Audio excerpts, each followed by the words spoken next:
Hey guys, welcome back to the channel. Today we're going to talk about the time I drove through a snowstorm to get into New York City and how it's like in New York City after a snowstorm in February 2021. Today is going to be more of a little story time and talking about my experience living in the city for a week.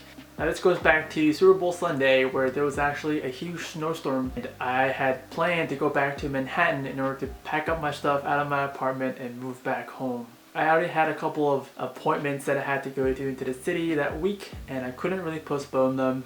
So that Saturday night before we had left to go drive into the city, we decided, hey, let's just wait until the morning, see how the snow is going to be before deciding if we were going to go into the city that day or not. So Sunday morning comes and it's about 10 o'clock in the morning and we're just having our morning coffee and we realize the snow is actually coming down pretty hard, but the snow's not sticking to the ground yet. We wait another 15-20 minutes and the snow is still not really sticking, so we decided, hey, let's try to beat the storm.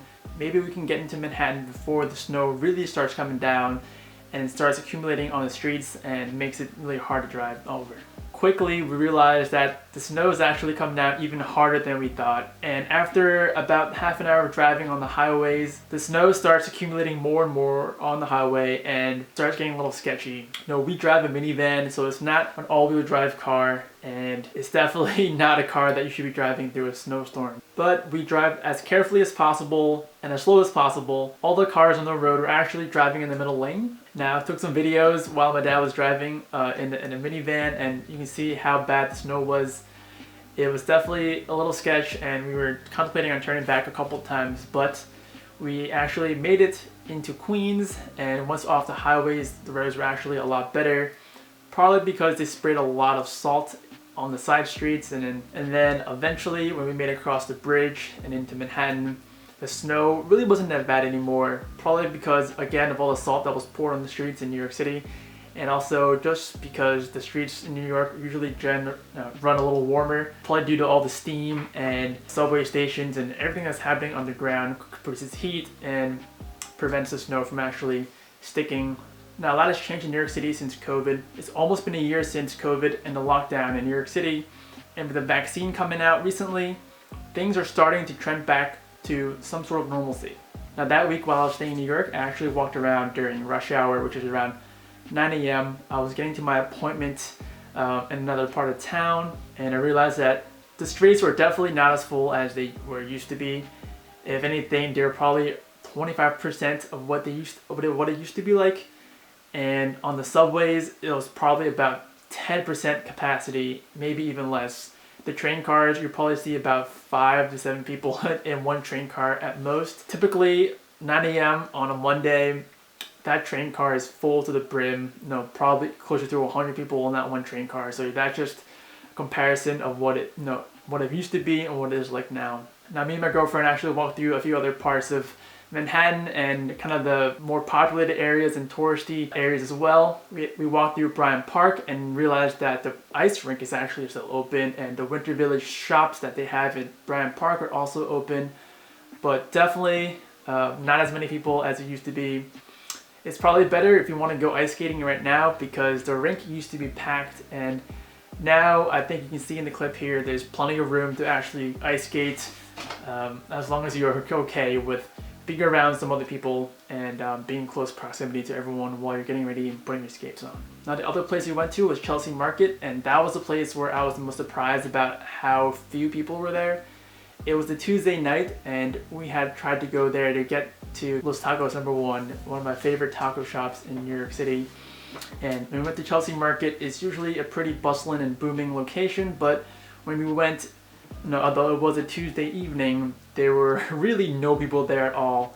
I think in total we saw about 5 to 10 other people, and there were a bunch of other security guards, and by security guards I mean just people there to help direct flow of traffic. I'll put some clips here of Chelsea Market, but as you can see, there's really no people there. Even when we were ordering tacos from Los Tacos #1, there's usually a line that's stretched down the entire market. But when we were there, we were basically able to walk right up to the counter and order what we wanted. Now, Chelsea Market, after we did get those tacos, they actually had a pretty good outdoor dining seating area. Now, this is kind of like those booths that you see or know about, where they build these little sheds, these enclosed sheds on the street where the cars usually are parked on the side streets, on the side of the streets. They have chairs, tables, little heaters. And we were there. We were actually maybe one of 2 tables that were full out of about 20 booths. While me and my girlfriend were there in New York City, we wanted to try out some outdoor dining. We wanted to experience what it was like eating at one of these booths and getting served food and just having a normal meal in a not very normal circumstance. So we actually went to our favorite Thai restaurant in New York City, which is Thai Villa. I'll link them in the description below if you want to check them out. But it's probably one of my favorite Thai places in New York. Usually I go there because of the ambiance and how great the decor looks. But because of COVID, because we are not allowed to do indoor dining, we opted for or we settled for dining outdoors. They do have a lunch special there, so I highly do recommend you guys checking it out if you're in town and want to get some good Thai food. So when we got there, they have the typical enclosed seating outside, but what's special about Thai Villa and what they did was that they actually enclosed the entire booth.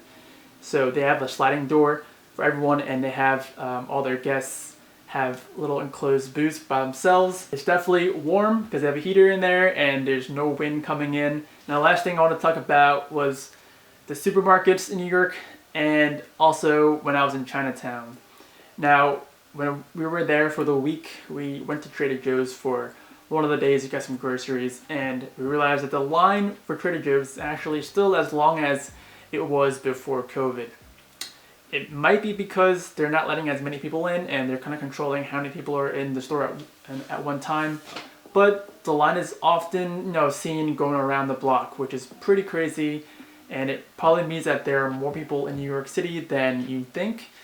And maybe all of them are just kind of staying in their apartments and only really going out to buy groceries when they need it. The next area of New York that I was surprised about how many people were actually there was actually Chinatown.